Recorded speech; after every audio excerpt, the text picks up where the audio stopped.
നന്മ നിറഞ്ഞ മറിയമേ സ്വസ്തി, കർത്താവ് അങ്ങയോടുകൂടെ സ്ത്രീകളിൽ അങ്ങ് അനുഗ്രഹിക്കപ്പെട്ടവളാകുന്നു. അങ്ങയുടെ ഉദരത്തിൻ ഫലമായി ഈശോ അനുഗ്രഹിക്കപ്പെട്ടവനാകുന്നു.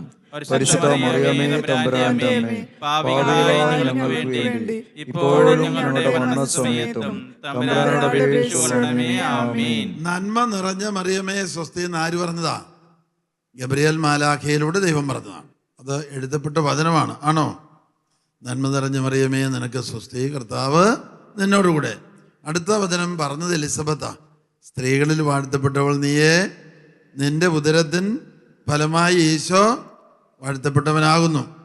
അത് എലിസബത്ത് പരിശുദ്ധാത്മാവ് നിറഞ്ഞ് 13-14 വയസ്സുള്ള ആ ചെറിയ പെൺകുട്ടി അവൾ ഗർഭിണിയാണെന്നും അവൾ ദൈവത്തിൻ്റെ അമ്മയാണെന്നും മനസ്സിലാക്കാൻ എലിസബത്തിന് സാധിച്ചു.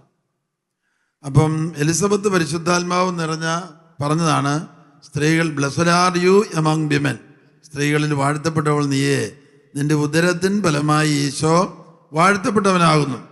ഇത് രണ്ടും എഴുതപ്പെട്ട വചനമാണ്. ആണെന്നുള്ളൊരു കൈപൊക്കിയേ? അതെ, കൈപൊക്കിയില്ലേലും അങ്ങനെയാണ്. എഴുതപ്പെട്ട വചനമാണ്. എഴുതപ്പെട്ട വചനം പറയുമ്പോൾ ഒന്ന്, ചുറ്റുമുള്ള അന്തരീക്ഷത്തിലെ പൈശാചിക പീഡ നിർവീര്യമാകും. പരിശുദ്ധാത്മാവ് ജനങ്ങളിൽ വന്നറിയും. വചനത്തിന് അങ്ങനെ ശക്തിയുണ്ട്. കാരണം എന്താണെന്നറിയാവോ? വചനം സമം ദൈവം എന്ന് കേട്ടിട്ടുണ്ടോ? യോഹന്നാൻ 1:1.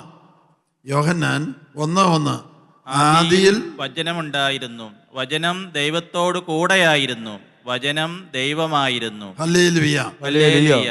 ആദിയിൽ വചനമുണ്ടായിരുന്നു, വചനം ദൈവത്തോട് കൂടെയായിരുന്നു. ആ ദൈവം ആരാണ്? പിതാവായ ദൈവമാണ്. ആദിയിൽ വചനമുണ്ടായത് ആരാഞ്ഞ് വരുമ്പോൾ പറയും, യോഹന്നാൻ 1:14 പറയും, വചനം മാംസമായി നമ്മുടെ ഇടയിൽ വസിച്ചു. പുത്രൻ തമ്പുരാനാണത്. ആദിയിൽ വചനമുണ്ടായിരുന്നു, വചനം പിതാവായ ദൈവത്തോടു കൂടിയായിരുന്നു, ഈ വചനം ദൈവമായിരുന്നു.